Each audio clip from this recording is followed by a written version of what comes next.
Dan Hurley challenged his returning class. They responded. You're locked on UConn.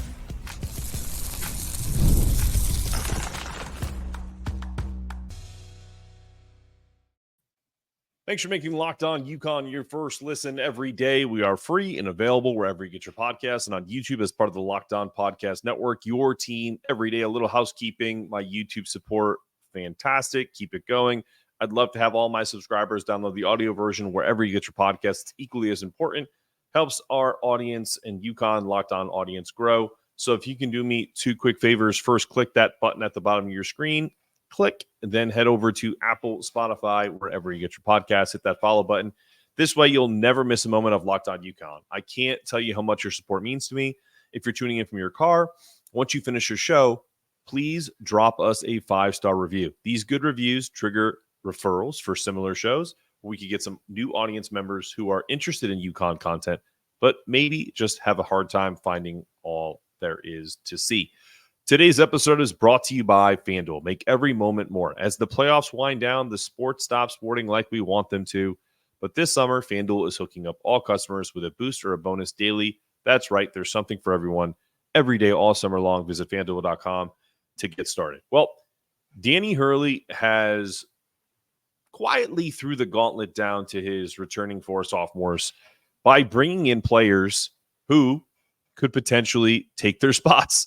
I think for me, I think what some people are missing when I've talked about the additions of Terrace Reed Jr. or Aidan Mahaney, and I think people do this whether it's they're listening to Locked On UConn or Field of 68 or whoever, who put together a list that we're going to talk about here in the first segment that I think is just way off. But we'll get to that in a second. But like, there's two guys that are definitely challenging for minutes. Terrace Reed Jr.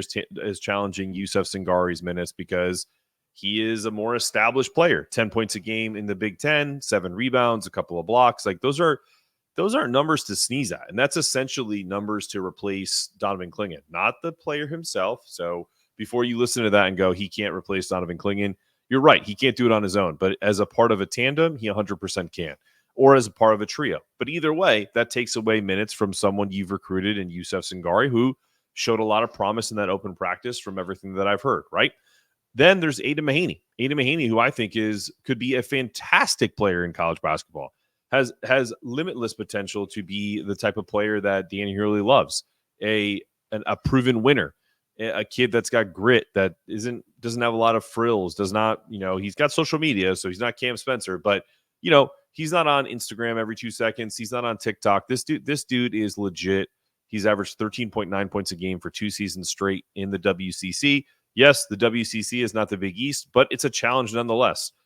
Could you plug and play Solo Ball or Jaden Ross in the WCC and they average 14 points for St. Mary?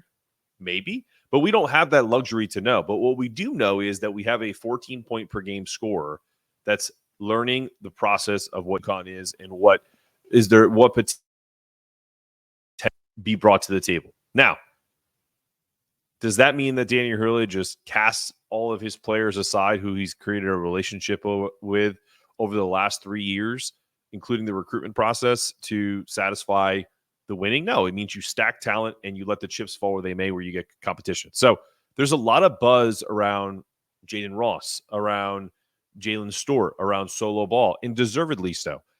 I saw this is from Field of 64 and it's from via barttorvak.com. The projected top 7 contributors. I don't agree with some of this. I do agree that Alex Caravan will be their highest leading scorer. They have him at about 16 points and 6 rebounds. I think he could get closer to 19, but that's fine. That's conservative. I like it. Then they have Aidan Mahaney at 12 points and 3 rebounds. Hassan Diarra, 10 points, 4 rebounds.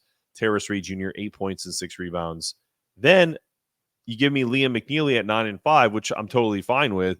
But then there's no mention of Jalen Stewart, who played played bigger minutes than someone like Solo last year.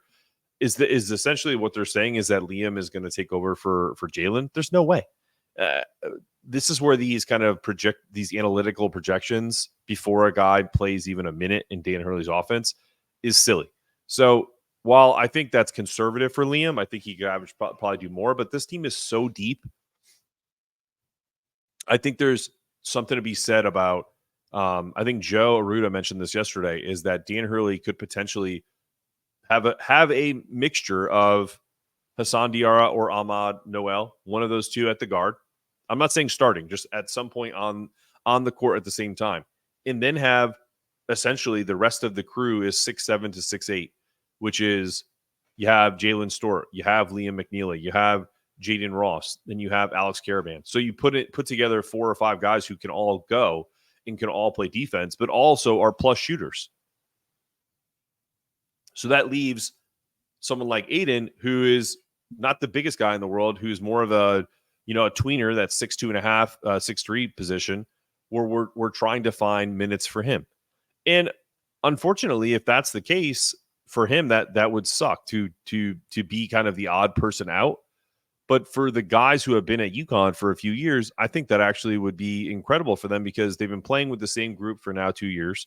There's high expectations. They want the opportunity to prove themselves. And if they're proving it in practice daily, that's great. I made a comment that I had one YouTube subscriber and I go back and forth, and it just felt very contentious. And I have to say, if it ever gets like that, I want all of these guys to succeed. It would be great if it's not possible for them to average 120 points a game and for them all to give me 15 to 20 points and get 10 to 15 to 20 minutes and sing Kumbaya. Some of these are going to be some really difficult choices where Dan and his staff are going to have to look some people in the eye and say, Solo, Aidan's playing better than you, or vice versa. Aidan, I know you traveled all this way and the promise was the opportunity to compete. But right now, we feel like we're going in this direction. We're going to have Jaden Ross be the starting shooting guard. I don't think anybody that comes to UConn has any illusions of playing 30 minutes a game unless they've been here in this offense. The only people that can have some kind of beef, if you will, to play a ton this year are Hassan, Samson, and Alex. That's it. The rest have to prove it on the court. Solo proved it a little bit last year at times. Jalen proved it a little bit last year at times. Jaden did not. Yusuf did not. So I feel like guys like Yusuf, like Jaden, like then you put in the freshmen like Liam, Ahmad, like all those guys are pretty much starting from square one in terms of the competition. Then you throw in a guy like Isaiah Abraham, who has been dynamite, who has literally been, little like not a baby microwave because the kid's 6'7", 6'8", but just like a breath of fresh air. It's like, man, where'd this guy come from? I know he's a top 60 recruit, so I'm not saying that. I'm saying that of a team that's built of, what was expected, and then to throw that wrench in the system. I just would not like to be Dan Hurley at this moment, just from the relationship standpoint, from the basketball standpoint, to go back to my man, Brian Frederick, who was on earlier yesterday. From a coaching perspective, this has got to feel like a hockey team where you're shuffling in 4 and 5 guys at a time and just wearing out the other team. The only other aspect of this that I think could be of some sort of detriment is the inability for guys to get into a rhythm. I think as the season goes on, I think you're going to see a lot of mixture early in the season. What I don't think you'll see is come NCAA tournament time is that they're doing like line shift, 5 guys in, 5 guys out. I don't think that makes a lot of sense, nor do I feel like Dan Hurley believes in that. In his past history, even with a deep team like he had in 2023, he went 9-10 deep, but it was in, increments. His main guys played when the chips were, when all the chips were in the middle of the table, his main guys were in. He's not doing the rotational like that. So that'll be interesting to see as the time goes on. Just want to let you guys know I have that ticker going on. If you love the podcast, make sure you subscribe. We're also going to touch on recruiting here shortly, here in a few seconds. Got a couple of updates on 2 recruits who are visiting and some other aspects of that coming up after this. I love sports. I love them so much. I never want them to stop. But as the playoffs wind down, we get fewer games and the sports aren't sporting like we want them to. But FanDuel helps me keep going whenever we want. All I have to do is open the app and dream up bets anytime I'm in the mood. And this summer, FanDuel is hooking up all customers with a boost or a bonus daily. That's right, there's something for everyone every day, all summer long. So head over to fanduel.com and start making the most out of your summer. FanDuel, official sports betting partner of Major League Baseball.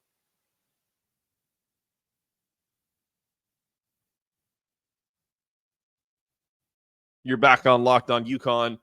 Yeah, I mean, going from the transition to the four sophomores who are turning heads in open play, and then also the freshmen, Ahmad Noel and Isaiah Abraham, Liam McNeely. So you got 7 players there. You can't ever stop recruiting. And so we have some updates on the 25-26 aspect. As you know, this team is always foot on gas, whether it's during the season with playing or whether they are actively recruiting for the future of this program and the survival of the dominance that has become UConn basketball. So if you don't follow me already, you can follow me on X or Twitter at Mark Zanetto CBB. You can see that big little sign here in the mix there. Feel free to give me a follow. Hit me up in the DMs. They're always open. If you have any suggestions about where we need to go with the show, feel free. 2 names. We've already talked about them in the past, but things are getting a little more heated up as time goes on, as visits start to compile.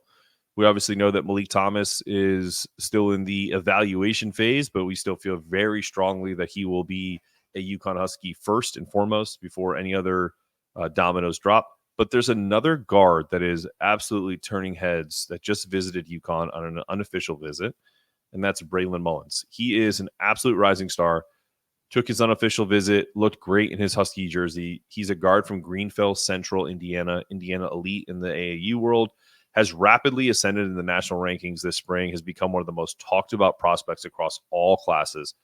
His impressive performance over the past 6 to 8 months has really elevated his recruitment from kind of a regional Indiana prospect to the national spotlight. Won't lie to you guys, the Indiana Hoosiers and everybody I talk to in that marketplace, in that market in general, is all over this kid. They want him bad. He's a 6'5" homegrown kid. He's jumped up 68 spots to number 24 overall and number 5 among shooting guards. This rise follows an outstanding junior season where he averaged 25 points, 6.5 rebounds, and 3.5 assists per game, shooting 43% from 3-point range despite battling a back injury. And that's really kind of the only negative to this is just, anytime a kid comes in from high school already having back injuries, I think older folks know how debilitating that can be. So really that tolerance of that, but the pain tolerance of that is really going to be something to look out for if this kid does choose UConn as his school. He really has excelled in the spring. He from the spring to the fall, he was averaging about 20 points and 3 rebounds. He upticked to almost 6.5 rebounds a game. That's a big jump for any player from a season to season. He is showcasing remarkable shooting efficiency, and I know this is what Dan Hurley and his staff are really focused on for a young freshman to come in and be, going 55% from the field, but shooting almost 53% from the 3-point range in the spring was phenomenal. That dipped a little bit in the fall season, but what's interesting about that is he was taking more difficult shots, still hitting at a really high clip. So if the way I look at this kid is if he's in a UConn offense where he gets a lot of open looks, he could be that 50% 3-point shooter that, are the outliers of the world. Anything 45% and up is elite. 40% is elite. So if you're a 43% 3-point shooter at scale, I mean, I think we're in a really good shape here. But he's getting really kind of high marks from directors of scouting at a bunch of these outside entities, as Dan Hurley talks about. This one from Adam Finkelstein, who's a 24/7 sports scouting director. He said, "I was blown away by this kid. Not only is he a big time shooter, but he's also got some stuff to him. He checks a lot of boxes from the heart category, which is I think that's a big thing. A lot of coaches look. We can joke around, and in particular, if you're a Giants fan." And in the NFL and people talk about Daniel Jones and his heart and all that stuff. And, you get sick of that stuff when 6 or 7 years of non-production. But when we're talking about a high school kid that all of these folks are vying for, like what stands out between a value proposition between one kid and another, if he's got a lot of this, his ticker is really where it needs to be, then, you can deal with some athletic deficiencies or, work on things that you can train him on, whether it's defense or whatever. So, but this kid he's the whole package. 6'5", he's athletic, he can shoot, he can play a little defense. He's got a sniper mentality in his game combined with that size and his ability to create his shot off the dribble. He's a big time player. And if they can get him, that would be a phenomenal grab, because I feel like a kid like him who's 6'5", who's pretty long, you can play him as a shorter wing. And also, I mean, UConn is pretty notorious right now for having a pretty solid 3-guard rotation, because or just having big guards in general. So that's something that they lack this season that I think they're going to try to get back to in the following years, is to have the larger 6'4", 6'5" guards, so that they can be have more positional versatility. Mentioned it yesterday's show as well. His profile is, he's attracted a ton of engagement. He's got visits and discussions with several schools, none other than Kentucky, Tennessee, Indiana, North Carolina, Michigan, obviously UConn, Alabama, Duke, Kansas, Purdue, Michigan, Arkansas. All offers have been extended. He's visited Kentucky, or he's got a visit scheduled with Kentucky in October, Tennessee, September with Indiana. I think these are all unofficial. Not sure, but I mean, he's got 100 offers. The kid's a real special talent. So I'm really high on Braylon. I hope we can snag him, but you never know. Thank you for making Locked On UConn your first listen of the day. For your second listen, enjoy Locked On College Football Podcast. Spencer McLaughlin gets you ready for an exciting season on the gridiron with discussions on the upcoming season and the ever-changing landscape of college athletics, including conference realignment, transfer portal, NIL, new college football, expanded playoffs, and more. Locked On College Football is available on YouTube and wherever you get your podcast, part of the Locked On Podcast Network, your team every day. The other prospect we're talking about today is Nikola Bundalo. He has an upcoming visit for UConn, August 31st. High expectations on this kid. He is a 6'11" dynamo. He's a center power forward. He's a part of UConn's active summer, man. They've been throwing out their name in the mix on a lot of these big time players. And I think what this does for me is this has a much bigger understanding of how UConn recruits. We've talked about this in the past in terms of the overall thought process of college basketball recruiting, which is you cast a wide net at the beginning, right? Once you do that, then you start to pick and choose the guys to hone in on. This is the type of kid that I think they'll hone in on, but he's got to understand a little bit more about what UConn wants, because I feel like, as I'm going to read you a couple things here, and even some of his own comments, he reeks of more of a Kentucky kid. And the reason why I say that is because of the players he references, of the of his style of play. He's like even reached out to guys like James Harden. To me, that's like red flag city all over the place. He's an interesting kid. Like this is nothing against Nico. I think if Dan Hurley grabbed him, got a hold of him, not physically, but grabbed him and was just like, listen, I could make you a top 5 pick like that. That's the pitch. And maybe he listens to that. Maybe he doesn't, but he is a top 5 power forward in the class. He's number 22 overall player in the country. So he's a 5-star recruit. His skill set is a highly sought after player. He is everything that the NBA is looking for. Tall, can shoot, is very good on defense, is a pretty good rebounder. He's a great shot blocker. He can score. He can impact the game in multiple aspects, and it keeps him valuable really in any lineup, right? So this is a quote from him. My versatility allows me to do a lot of things on the court. He continues, what keeps me on the floor is that I can do multiple things, whether that is on defense, rebounding, blocking shots, in my scoring. There's no area I can't affect winning. So those are the good things. Those are the great things that I hear from him. But then when he starts drawing his inspiration from guys like Anthony Davis, emulating his style of play, emulate his style of play all day. I just think Anthony Davis is a pretty soft player in the respect of, he's oft injured. Some of that you can't control, some of that you can. I think he is someone. This is Bundalo talking about. He is someone who you can go out and get you 34 points and also grab 20 rebounds. He's super elite and blocks a lot of shots. I try and model my game after him as much as I can.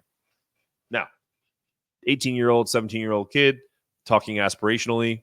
No problems there. Podcaster who is analyzing things on a daily basis, I read into things probably too much, and that's okay. Or maybe it's just something that is it's just how he's probably 6'11" as well, has a similar game. He visits UConn in August, so it really is one of those. That's a crucial step in the recruiting process where you kind of understand where they're at from the perspective of if they're truly trying to be molded, and are they really just trying for a stepping stone, get some money and get to the NBA, or are they trying to be a part of something special with UConn? And if it's not broke, you don't fix it. I think they've already offered him, but that doesn't mean much other than that they're interested and they want to do a deeper dive. So he's got, these are the guys that they've offered. Obviously Malik Thomas, Braylon Mullins, Darius Adams, Caden Lewis, Nate Ament, Tonde Yusufo, Eric Ryby, who I think is another guy we're going to try to profile, and Chris Seanock is from Link Academy in Branson, Missouri. So good mixture of some highly talented players. Malik Thomas is high on the list because obviously I think he's going to be the first domino to drop. So they're in prime position to secure 2 to 3 top 60 recruits and keep that train rolling. And as he says with his players, the music never stops, right? It certainly doesn't when we're talking recruiting.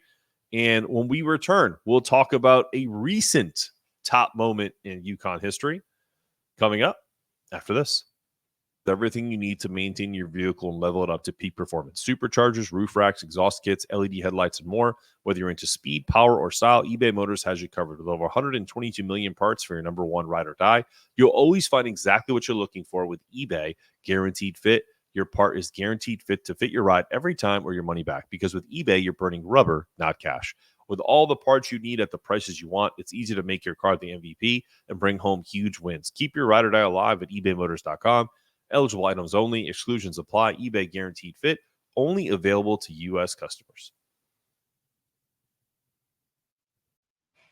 Well, you're back with Locked On UConn. I'm your host, Mark Zanetto.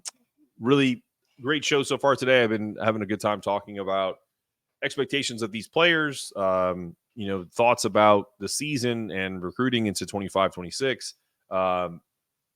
But my favorite segment of the day is when we talk about classic moments in UConn history.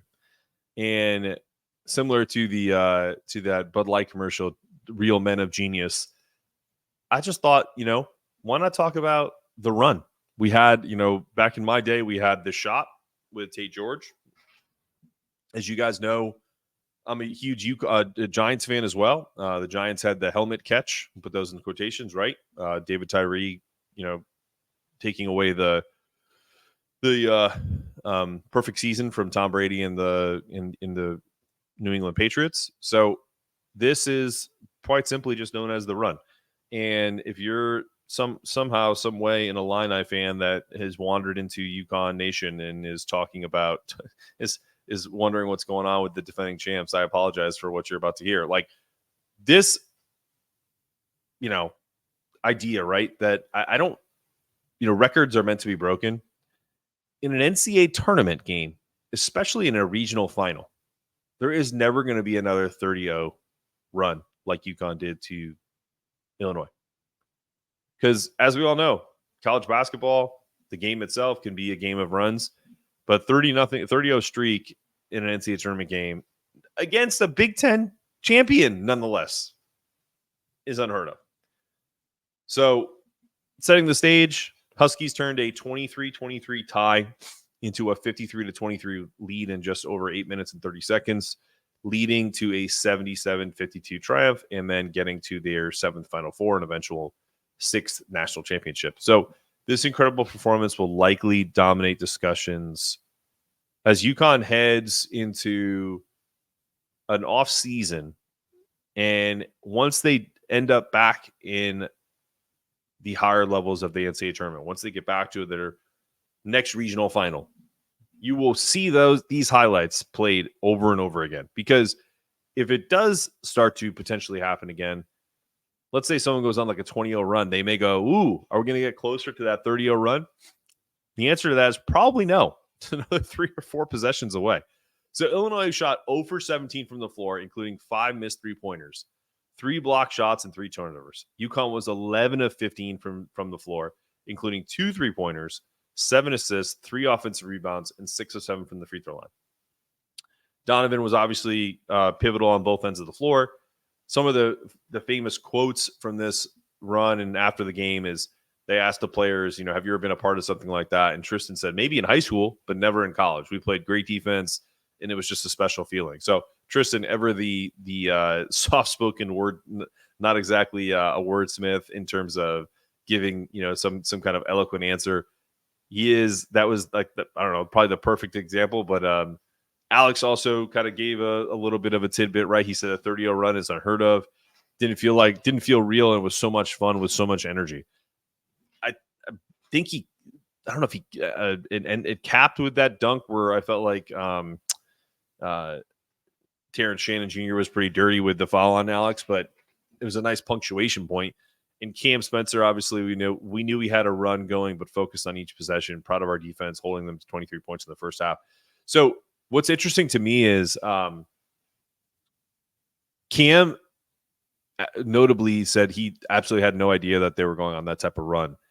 And to have that type of focus and then also release that type of energy, because even when a kid like Cam is so locked in, he does, jaw a little bit. And he also kind of will scream and yell at the other opponents like, yeah, like, whatever he would do. I always felt like when I was in the moment, if I did that, it took away from my sharpness. And because I was like a Cam, I was a chirper. I would talk, and believe it or not, even as a tennis player, I would definitely, talk. It was what someone said, it going to a tennis match where I played was like watching a street fight. Pretty spot on. So I relate to that, but I also felt like I gave a lot of points away because of my inability to kind of hold that focus. Is when I was more stoic, and if I stayed that way is when I would dominate from most of the time.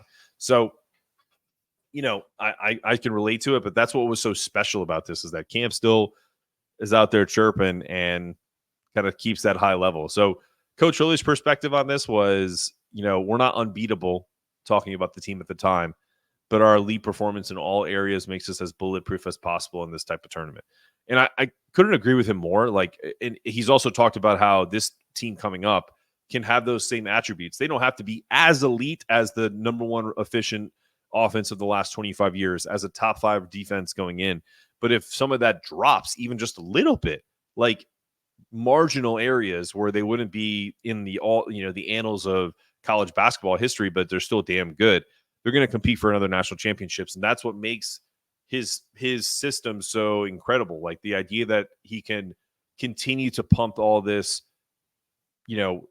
to basically show that, they have the type of players in their system to essentially be as bulletproof as possible in this type of tournament setting. So the run in this kind of this legacy of winning in Boston and getting to Phoenix for another national championship, it was phenomenal. I was sitting there in my living room. My son was a little younger, obviously, and he's just, every time I would get up and yell and get excited about something, he'd just sit there and laugh and almost like egg me on. So I have a real one in my son who doesn't get upset when I freak out over sports. So another 30-0 run is not likely in college basketball history, especially in that type of event. So it's added another story to UConn's legacy, and I believe it'll be considered as a once in a lifetime event. So make sure you cherish those moments, UConn fans. As I would tell my parents last year with this team, this is not normal. Please cherish these moments. We're going to get another opportunity to have another team that's special, that can start to make its own memories. But until then, I want you to remember that I'm thanking you for being a Locked On UConn listener and making this first listen every day. But if you're into college football, Locked On College Football is also available, and you should go check that out. From NIL deals to never-ending conference realignment, Spencer McLaughlin gets you ready for an exciting season on the gridiron. If you can find the link to Locked On College Football in the description, so you don't need to search. Part of the Locked On Podcast Network, your team every day. Also, in about 10 days, you'll have your own Locked On UConn football podcast, a Football Friday with our hosts from the TNT podcast. We're going to introduce the guys that day so you can kind of get used to them. I will be hosting with them, but they are going to be my experts in the field talking about UConn and the hopes of the UConn football program coming up for the fall. This has been another episode of Locked On UConn. I'm your host, Mark Zanetto, asking you to stay locked in, stay connected, make sure your toughness meter is always rising. And as always, go Huskies.